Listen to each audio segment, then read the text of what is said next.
So we must do two things, two great things together to encompass that enormous new view that lies before us, but to encompass it within the framework of science, to see it within the whole categorical framework of science, and to see that these two are not separate, but that they are wedded.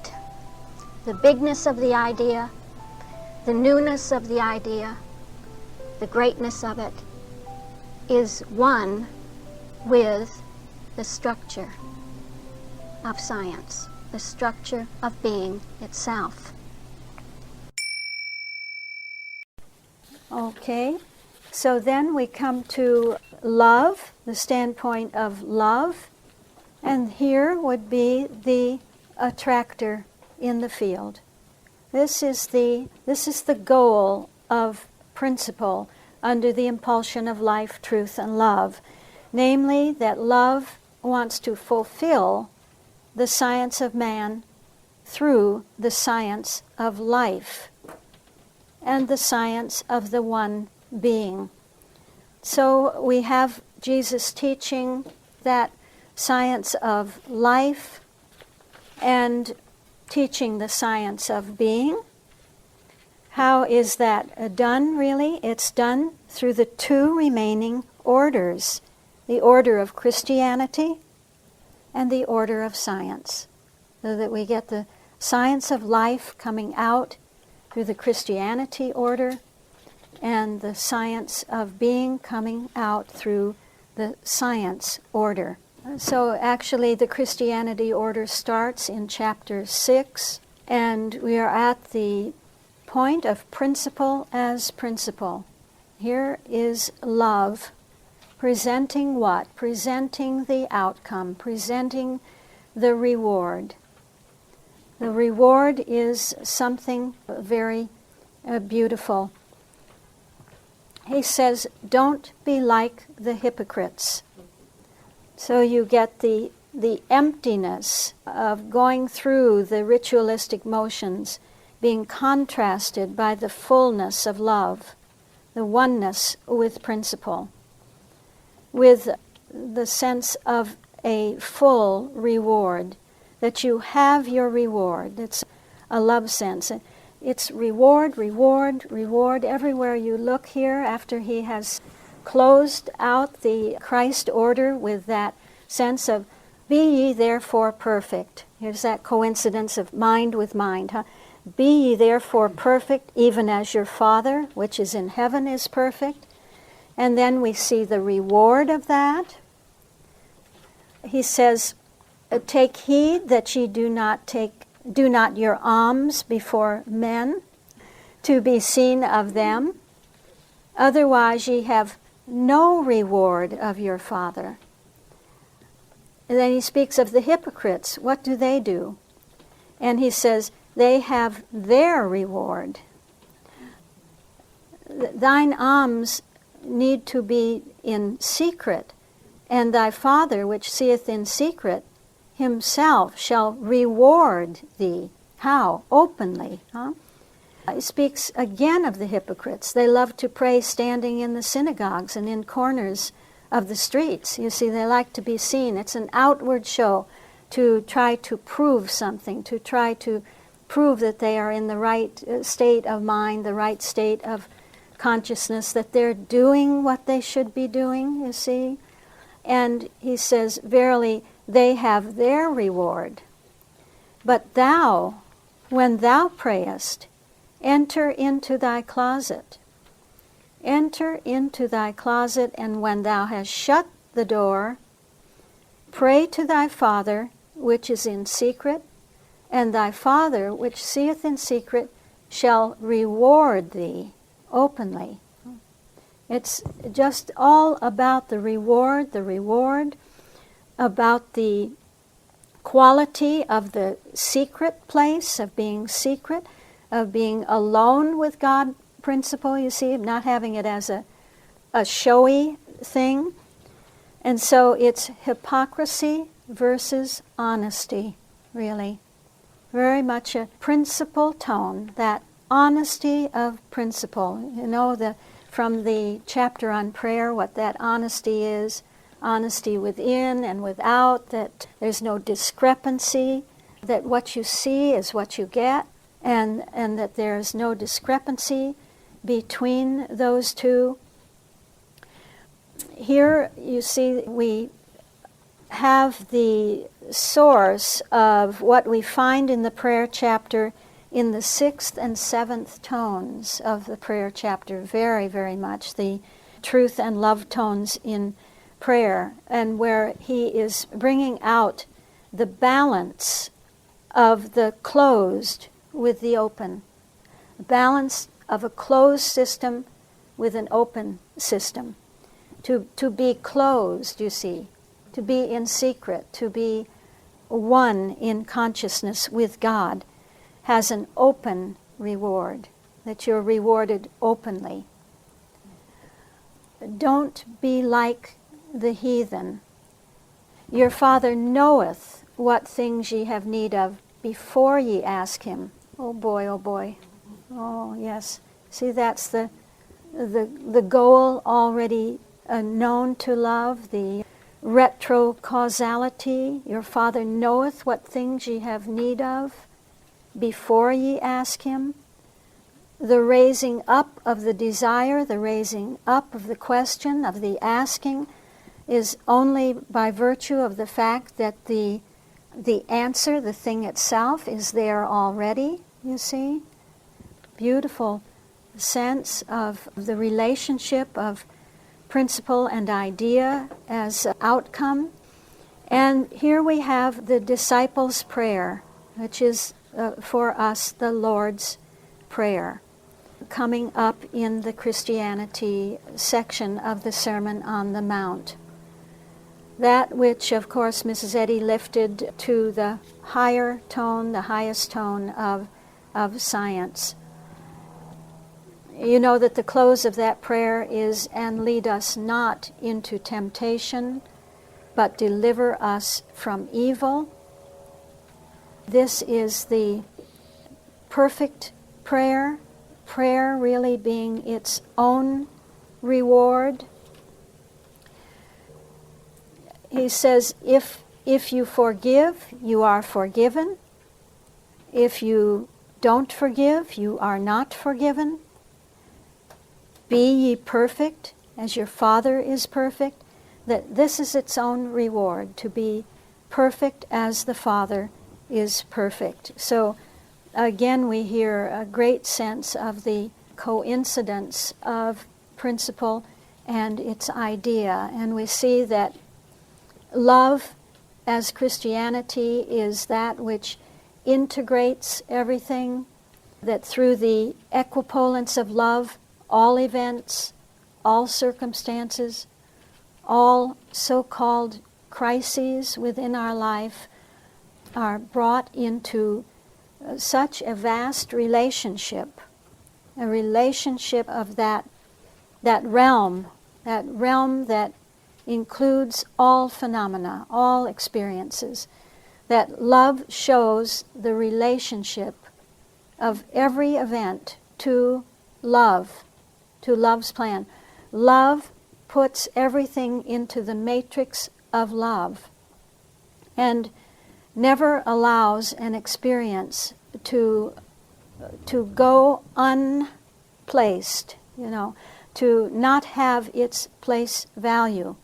This is the science of Christianity, and it's really showing us that everything has its place value within the framework of love and Christianity. That brings us really to, still within the attractor, the field of the attraction of love, where the science of life that has been established now at the point of Christianity, the Christianity order, gives way to the science of being, because in principle as life, everything that has gone before, is the Word order, the Christ order, the Christianity order, all that teaching which he has been giving them is gathered up into the science order and into the science, therefore, of being, so that the attractor in that field, even within the field of love, is science. So how does that go? What does that look like and sound like? It's in Matthew 7, if you want to follow it, verse 13. Science first as the Word, which would be what? Soul and life, huh?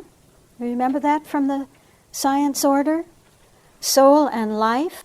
Enter ye in at the strait gate. For wide is the gate, and broad is the way that leadeth to destruction, and many there be which go in thereat. Because strait is the gate, and narrow is the way. You hear the way of life, that sense of soul and life. Narrow is the way which leadeth unto life, and few there be that find it. Mr. Dorley said this is really indicative of the numerals of infinity, you see, of identifying with that which is infinite and eternal. That's the way of science. That's what the science order says. It says you have to line up with the Word. You have to identify yourself with the Word, with science as the Word, soul and life. And what are you given when you do that? You're given really the essence of the science of being. That essence is the numerals of infinity. You're given your numerals. You're given your values, the identities of being. And then we come to a touch of the Christ, science as the Christ. Beware of false prophets. Can you hear that it's a change in tone?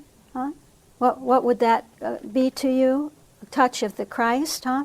False prophets, not true prophets, beware, which come to you in sheep's clothing, but inwardly they are ravening wolves. The hiddenness of it, the secretiveness of it, ye shall know them by their fruits. Do men gather grapes of thorns or figs of thistles? Even so every good tree bringeth forth fruit, but a corrupt tree bringeth forth evil fruit. Every tree that bringeth not forth good fruit is hewn down and cast into the fire. That's typically the Christ. Wherefore by their fruits ye shall know them. So we would see that really spirit and truth, that standpoint of the Christ in Christian Science, in the science order, is the calculus of truth, the calculus of infinite spirit. And that when you take your numerals of infinity, if you have the right calculus, if you have the right elements to calculate with, you can calculate infinitely. So, spirit and truth is indicative of a calculus that can combine and calculate infinitely, that can take those fundamental numerals and calculate infinitely. You know, I think when he is referring really to science as the Word and consequently to the numerals of infinity, that he would be referring back to the Word in this teaching. The Word, what he's given in the Word in his teaching.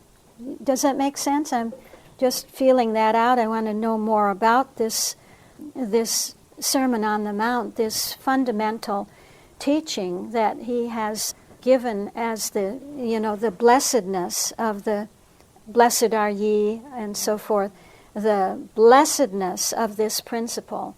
What constitutes the principle of blessedness at the point of the word? And I wonder if he isn't just saying, this word this is your numerals. These are your numerals of infinity, the blessedness of those 7 in the word order.